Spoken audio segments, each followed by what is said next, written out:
Chris, I know you've talked a lot about, having the expectations around the season kind of be a poison to your guys. Is that something that you learned while at Xavier, just experiences that you had with a team there, or why do you feel that way? I just think all you got to do is follow sports, and it plays itself out. But I haven't been talking about that.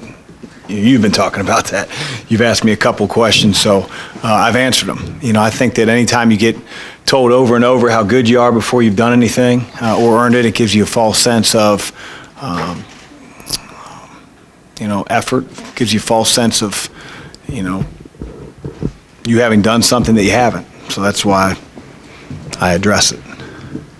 Chris, I know that rankings don't mean anything now, but it is a nice thing for your second year for the guys in the program to have that recognition going into the season. It's a two-headed monster. I mean, it's great for public perception of our program, especially how things were viewed, prior to us as a coaching staff getting here. But again, I go back to, we haven't earned anything. I hope our players are well aware of that. If they're not, they'll learn it the hard way, and I'm hopeful that we don't have to learn it the hard way moving forward. What did you get out of the scrimmage? We got our ass kicked. Have they responded in practice? I mean, did they get the message? I just think that it's reality. You try to give your team reality every day in practice, but, as preseason sort of goes forward and unfolds, the practices become monotonous. I mean, we're on practice 25, and we've only one time teed it up against someone different than our teammates. But, I think that the really good teams, they thrive in the mundane. They want to get better in every drill, whether it's a live drill with competition or it's a teaching drill. It doesn't matter to the good ones. And I think our team is still learning that, to be completely transparent. Coach, there's some rule changes this year, and I'm just wondering your process, how with the new three-point line or the reset to 20 seconds after an offensive rebound. And you all as coaches, do you workshop that through how you want to deal with those situations? And players kind of get a habit, and these are going to be new habits. How much do you work on that in practice? Well, we don't have to work on the line moving back much in practice. I mean, it's there. I think you have to know, and we have to know as a coaching staff, who we want shooting transition threes, who we're trying to free. I don't think the line is going to have a drastic effect on college basketball. I think the evidence from the experimental rules would show that. I do worry about our guys stepping out of bounds on the sideline. Their feet are behind the three-point line. When they catch the ball, they go to drive, and their back foot steps on the sideline because there's way less room than there used to be. And that's been a teaching point really all summer and all preseason. And I think you're going to be shocked at how many teams and players turn the ball over because of those situations. NBA players have even less room than the college guys now, and they seem to figure it out. But I think there's going to be an adjustment period with that. I don't think the 20-second reset on an offensive rebound is going to see a whole lot of difference to the game. But that's just my personal feel. We play with a shorter shot clock in practice. Not everything that we do is in the full court. And so if we play in the half court, we're not going to have the shot clock at 30 seconds because that actually gives our guys more time than they'd have in normal instances. So, we're generally playing with a shortened shot clock. We generally play 4-on-4 to do a lot of the teaching that we do. So our practices look a little different at times than what you'd see in the game. Chris, with the fact that the first game is a conference game, it counts, it matters. Is there maybe a little bit more immediacy in getting this team ready for the start of the season? Yeah, I think we feel that as a coaching staff. I hope our players feel that. We're always going to try to get ready for our first opponent, just like we're trying to get ready for Bellarmine on Tuesday. But as you said, conference game, it's on the road. It's something new for every team in the league. We got to be as sharp as we possibly can be. We got to try to address every situation that may unfold. It's not reality. You're not going to be able to cover everything prior to game one. If you could, then you wouldn't need all the other practices all throughout the season. So, it'd probably look ugly on both ends of the floor for both teams. But we got to be as sharp as we possibly can be by November 5th. Coach, understanding that it's out of your hands, but do you like having conference games before January 1st, or if it was up to you, would you not do that? No, I don't like it. I don't feel so strongly that I'm going to pound my fist on the table, but, as a coach, you like I said, you want to sort of get better as the season goes on. And, you feel a tremendous amount of pressure to get ready and get prepared for anything you may see, knowing that it's a conference game. What do you hope to take from Bellarmine on Tuesday? I want to see big improvement from our team from Saturday's or Sunday's scrimmage to the next time we take the floor. We know Bellarmine's going to be very disciplined. They're going to move the ball as fast as they possibly can on offense. On defense, they're going to really try to shrink the floor. But I'm more worried about, and I want to see out of our guys, a mindset that I didn't quite honestly see in the first half of the Ohio State scrimmage. Having said that, we responded really well in the second half, but I think having a veteran team, the continuity of the same coaching staff, we should be a lot more ready than we were on Sunday. I'm anxious to see that. Coach, from that scrimmage, were there any guys that might have been a little bit of a pleasant surprise, even from practice or that scrimmage? I thought Darius Perry, outside of a few turnovers, and a few of them were shot clock violations where he just sort of ate the ball. I thought he was tremendous defensively. I thought he shot it well. I didn't think our offense for anybody on our team produced the type of shots that we want, but I thought he made some good plays with the basketball. He had 6 steals. He was tremendous defensively. So I thought Darius, maybe more than anybody, sort of stuck out at the scrimmage. Chris, but in your part, where have you seen his greatest growth? Just his attitude, the consistency in that. And I talked a lot about him being a mercurial kid a year ago. And that's just inherently who he is. If you ever heard of the parable or the story of the scorpion and the frog, if you haven't, I'll tell it to you sometime off record. But Darius has responded, and it's exciting for our coaching staff. He's been virtually the same guy every day, which has been a very, very positive one. A guy that's, been very competitive. He's played well. He's had a chip on his shoulder. He's talked defensively. He's doing everything that we wanted him to do a year ago. And sometimes it takes a little longer for certain guys to mature and sort of get used to teammates, the coaching staff, the college game. But he's done much better in the preseason. What's the latest on Malik and David and timetable for kind of getting them back? So David is practicing non-contact. He started that on Monday. If we're doing a shooting drill, if we're doing a running through our offense against no defense, a 5-on-0 drill as I'd call it, anything that we're doing non-contact, David's allowed to be out there with no restrictions. That helps him get his wind, his understanding of what we're doing on both ends of the floor. Contact's probably going to happen in 3 weeks from today. And so, he's really on the front end of the timetable that you all were given when we first put out the press release. So, great news for David. And then Malik is a little different. When you break your foot, all we're doing is looking at x-rays and MRIs and images to see that the bone is healing, which it is. I think Fred's going to get him out of the boot next week and start to do a few things. But we're still looking at the 6 to 8 week, time frame that we did when he first had surgery. And, the days turn into weeks for me, and I don't know which week we're in, to be honest with you. How about Quinn? Quinn is going to start conditioning today. He hasn't done anything in a week. He'll likely do some shooting tomorrow on his own. It's an off day for our team. We've gone 4 or 5 days in a row. And then with the hopes that we can try to get him in a uniform, how effective he'll be or how much he'll play against Bellarmine, I have no idea. But I'd like to, from that point forward, sort of look at him as back on the team or back with the team, in full capacity. I know you tried to downplay the expectations and keep it up. I've tried. But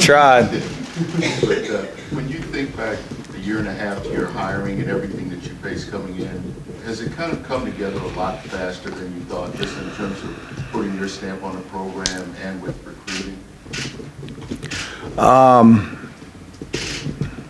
I don't know, I had high expectations when I took over. I don't know what other people thought.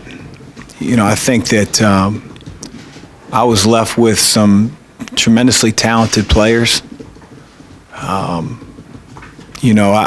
I will not for one bit sit up here and say, hey, what a good job our staff has done, when I'm really relying on Dwayne Sutton, who was recruited by Rick Pitino, Ryan McMahon, who was recruited by Coach Stephen Enoch, Malik Williams, Darius, all the way down. Those guys are our stalwarts. They're our better players right now. They're our most experienced players.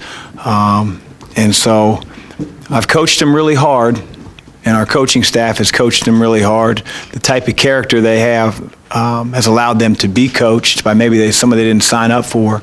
And so I do think we have a chance to be pretty daggone good. But, to answer your question, we were left with some really good players. Very thankful for a good freshman recruiting class that hopefully we'll learn from the older guys, and we'll provide a little bit more stability for the program as we move forward. Was it more satisfying that you were able to keep those guys on board, on the same page with you, and sell them?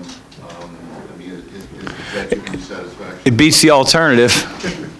I can tell you that. I don't really worry about being satisfied. I think in athletics at this level, if you're satisfied, you're setting yourself up for failure. It's almost the lesson that I give our players.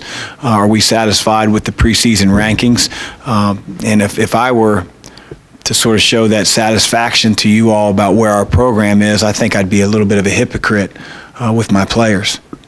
A lot's been said about what Stephen Enoch has done during the offseason to improve himself. You've talked about it, but what does his own personal, push, drive to improve, not only good for him and the team, but also from a leadership standpoint for some of these younger guys? Steve saw a lot this summer, whether it was the NBA workouts, or whether it was getting invited to Nike Skills Academy for the better college players, whether it was going to the NCAA headquarters for a leadership convention for the better players around the country, and only select 20 or so get invited. I think those type of experiences have really motivated Steve and have sort of allowed him to see the light at the end of the tunnel, and have really pushed him. I think he's recognized going up against big-time players or listening to big-time speakers, people that have been in his shoes in years past, that's really motivated Steve. And so while I think Coach Kettler's been on him, Steve has been very self-motivated. He wants to go out and have a better senior year. I think he's more confident than he's ever been. Certainly he's in better shape than he's ever been. So I'm anxious for Steve. I'm excited for Steve. You want all your players to respond the way he has going into his senior year. Does that help kind of set the standard for some of the 6 new guys? I sure hope so. I think every player on our team, in their own way, is doing things to show that they have a belief, that they want to be great. They want our team to be great. And the freshmen are just sort of figuring it out. And Steve's a great example of that. Do you expect any of these freshmen to contribute immediately? Sure. Again, the type of impact that maybe people on the outside might think of, but I've tend to find that freshmen, they just continue to get better. They don't know much about the college game and how fast and physical, how accountable, how details matter. They don't know any of that stuff because they've never really been in that space. And so I think the ones that stay with it, continue to get better every day and learn from their mistakes, will allow themselves to get on the floor. And we got to let them play through some mistakes too. But yeah, some of them are going to impact our program. I think they'll all impact at some point or another. Certainly Sam's probably put himself ahead of a few of the other guys in terms of opportunity to play. But we got to try to find opportunities for all of them at some point. What are the keys to finishing games? What do you emphasize in the offseason as you go back and look at some of those games? Finishing games has nothing to do with what happens in the game. Finishing has everything to do with our mentality at practice, and so I think our team is still far from perfect, but to finish a drill, to finish a segment, whatever we're doing at the time matters. And I think our team has just had to learn that the hard way. Has your preseason practices kind of been the same or a little different? Last year it was all new for everybody. This year you've got so many new faces, but you've got some older guys. Has it been kind of the same? the mistakes that are being made today are a little different. They weren't repeated as often. I didn't have any freshmen on the team last year. So, when you told an upperclassman or you told a guy that was a sophomore, no, this is the angle of the screen, for the most part, he could put it into practice and transfer his training. I find myself saying, no, this is the angle of the screen again and again and again and again and again and again. With coming off a successful first-year season, which you said exceeded expectations, to now being ranked preseason top 5, what's your expectations of your team this year? If you're expecting me to give you a win-loss, I'm not going to do that. If our team competes and stays together and improves, we can do anything that we want to do. We can do anything, absolutely anything that we want to do. We can compete with any team in the country, and that's going to be the challenge for our team is to be everyday guys. You ever met Francisco Garcia? I have not. Or you can meet him tonight? My staff is going. Unfortunately, my daughter. I shouldn't say unfortunately. That sounds bad. That's my headline right there. Yeah. She's got her first dance, so Dad's going to drive the minivan or whatever they got me driving. You have a walk-on who played at Richmond and Keith. What's the backstory and how did you get him and what's it been like to work with him? Well, he graduated from Richmond. Great friends with Quan, and I think Keith wanted to go somewhere and play, and then after he called around, maybe thought about it a little bit more, I think his desire to play wasn't maybe as strong as he thought, and then he thought, well, where could I go and maybe start to branch out and learn new coaches. I think he ultimately wants to get into coaching. I think Quan had talked to him about, his experience here. And so he reached out, and I thought it was sort of odd to have a grad transfer walk-on. But he's been great. He's been great. He goes hard. He has a great voice, cares about our team, and I'm really glad he's a part of it. You hit on my second question, which do you see characteristics in him of future coaching? And can you tell with guys when they're at that point? Yeah, I think that, he certainly made that clear that he wants to get into coaching. Some people say that and they find out the hours or the lower rungs on the ladder, so to speak. But we're really far from that for him. But, you can see in terms of his work ethic, his attention to detail, how much he cares about his teammates, the energy he brings every day in practice. Those are the makings, I think, of a really good coach. But again, we're step one here in that process. Of the freshmen, who do you see as being able to make the most impact on the defensive end? I think Josh Nickelberry in time could be a guy that has some makings of a stopper. He's learned the hard way at times guarding Ryan McMahon, who's a terrific shooter and very, very crafty. Fifth-year senior's got a lot of college experience in that head of his. So, Josh's ears are smoking sometimes after a practice. Smoke's coming out of his ears, and he's learning for the very first time. But he's got great size. He's extremely strong. He's athletic. And like all of our freshmen, he'll continue to get experience. Chris, you mentioned Samuel a little bit. What have you seen from him in practice? He's very poised. He's very sure of himself on the offensive end when he knows what the coaching staff wants or what the play is designed for. He's just sort of a naturally gifted guy that can score. He really understands how to use his size. He's not the fastest guy in the world. He doesn't, blow you away with his athleticism, but he does not get sped up. He gets to his spots. He's got a soft touch. And again, like every freshman, he's just rapidly improving. How's Jordan better? He's a first-team All-American. He's preseason ACC Player of the Year. How's he better in your eyes? Well, he's more experienced. A year ago, he's coming off a season which he averaged, 10 minutes, 12 minutes a game.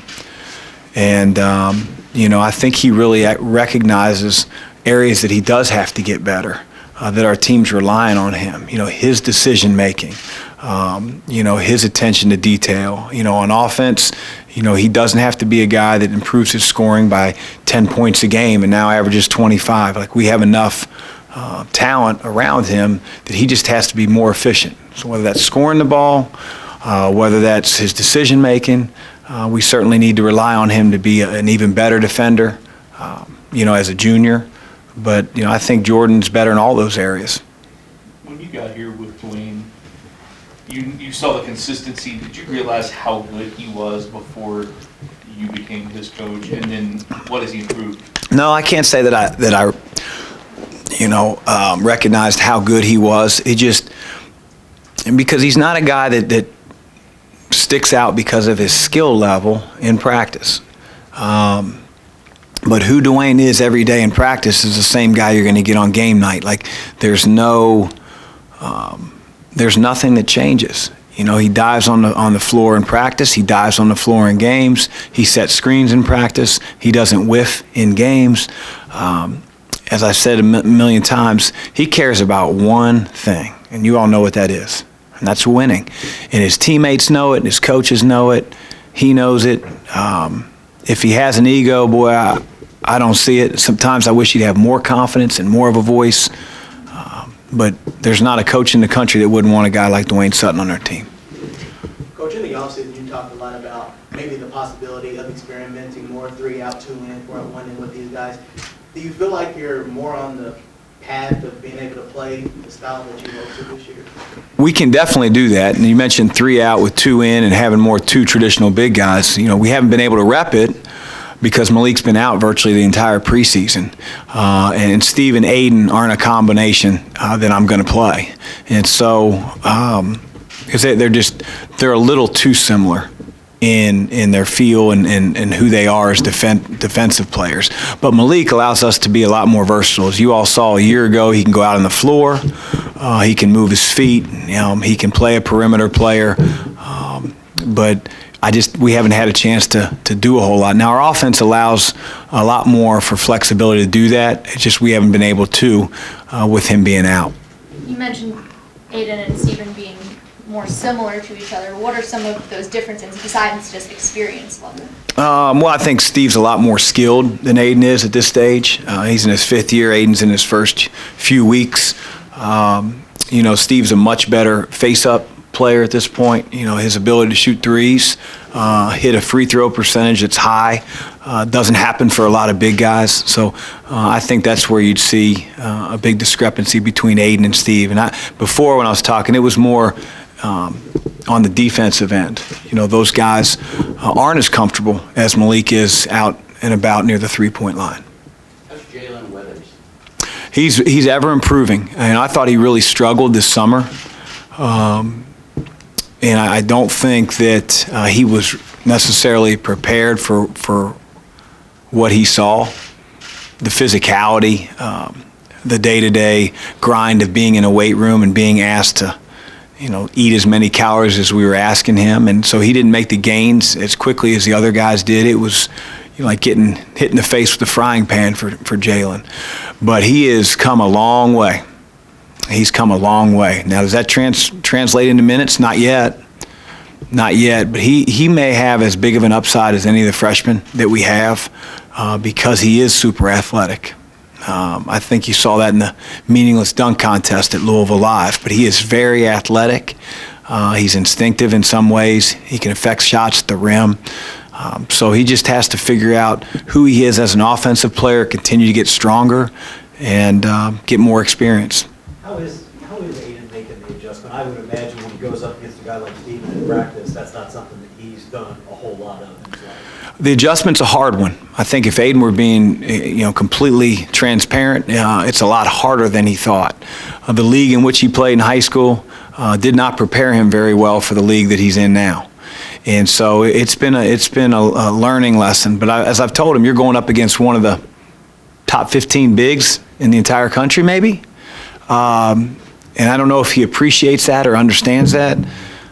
You know, Aiden's adjustment that if he makes, he'll be able to contribute sooner rather than later, is one that he has to learn how to play hard every possession, harder. I know he thinks he's playing hard. He's almost halfway there.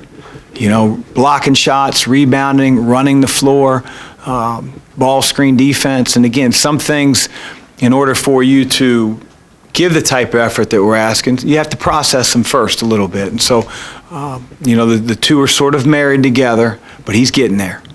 With what you saw from David before he was injured and then take the injury, and what can you expect? And obviously it'll take a little time for him when he comes back, but when he does get back, kind of your expectations for him the first Yeah, I have high expectations for David. I was really excited with, you know, who he was in the summer. You know, I like to pat myself on the back. Ever since I saw him as a freshman in high school, I just felt like he had an instinctual feel for the game that you can't teach or you try to teach. He sees plays develop. You know, he's doesn't look like everybody else at his position. But you know, I expect a lot out of David. You know, his conditioning is going to be behind. I'm sure he's going to be rusty, you know, learning all the plays, and we're trying to do that now, 5-on-0. Learning is not an issue for David, but again, learning in an environment where it's 4 guys on your team and just throwing the ball around versus now you have a guy pressuring you, you have to get that ball on the spot is a lot different. So he's going to have to make that adjustment, but we'll be a better team once David gets back, and you know, I anticipate him having a big impact on our team this year. What does Fresh give you? A lot of stability. You know, I think much like Kristen Cunningham did a year ago when you guys didn't know who he was when I sat in the same press conference. They're two different players, but I think Fresh gives you that, you know, 5 years of college basketball, understands he's surrounded by some talented scorers. He's going to be very protective of the basketball. On defense, he's going to know his assignment. He's going to keep the ball in front of him. And so I think, you know, that's what he can provide. A guy that I think is a better shooter than Kristen from the outside. But yeah, that's who I think Fresh is as a player. With these freshmen, how quickly do you learn? Because every kid's different how you can coach them. I mean, whether you can yell at them and they'll respond, or how quickly do you learn that? Do you learn that in the summer? Do you learn that once games start? I think every kid's different. You know, I just think you have to build a relationship with those guys. It started in recruiting, but as you know, recruiting, and you know, we try to be truth tellers as much as we can in the recruiting process. You know, we're not going to tell a kid, hey, you're going to start from day one. You know, we're not going to tell a kid, hey, this is how many minutes you're going to play as a freshman. You know, maybe other programs do that, but we're not going to. But when a kid gets here, you know, reality gets served pretty quickly, especially if you have an older team, veteran players. But I think you build the relationship, you know, with your kids. You sit there and you watch film with them. You spend time with them after practice. You get on them during practice. You pull them aside after. And that just takes time. Any relationship takes time. But, you know, when you have that time, then you build trust. You know, they trust their coaching staff. They trust their teammates and vice versa. So each kid's different. Back to Fresh, what has his role been kind of within the locker room as someone who's not new to college basketball, but is still new to Louisville and how you guys do things? Yeah, he was a lot quieter than I thought he would be early on. But I think he's come out of his shell. I think, again, he's learning for the very first time, you know, our terminology. It's hard to tell as a point guard, you know, where guys need to go and what they need to do when you're quickly learning yourself. But he has asserted himself a lot more in the fall since we've gotten back than he did in the summer. The summer was great for him to get, you know, to learn, to try to learn as much as he could in our system. He's still learning. We didn't introduce our entire system in the summer.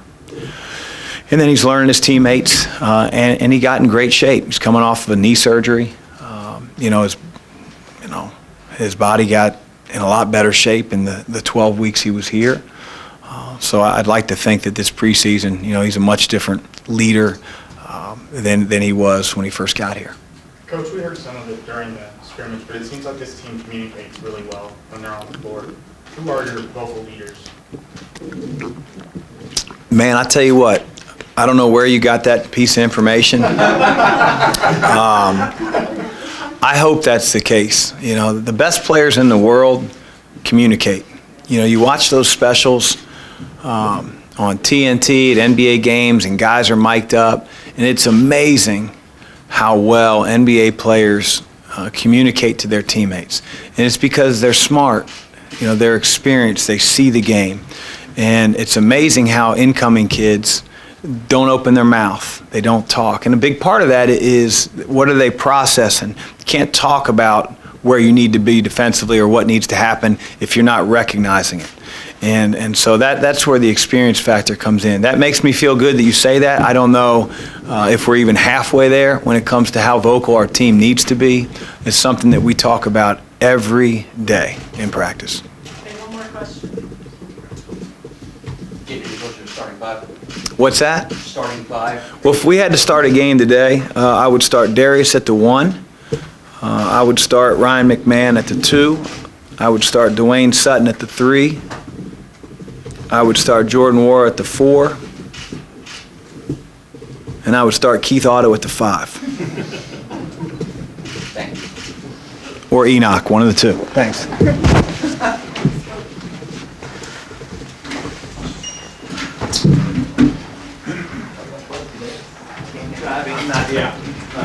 I know. Oh, not.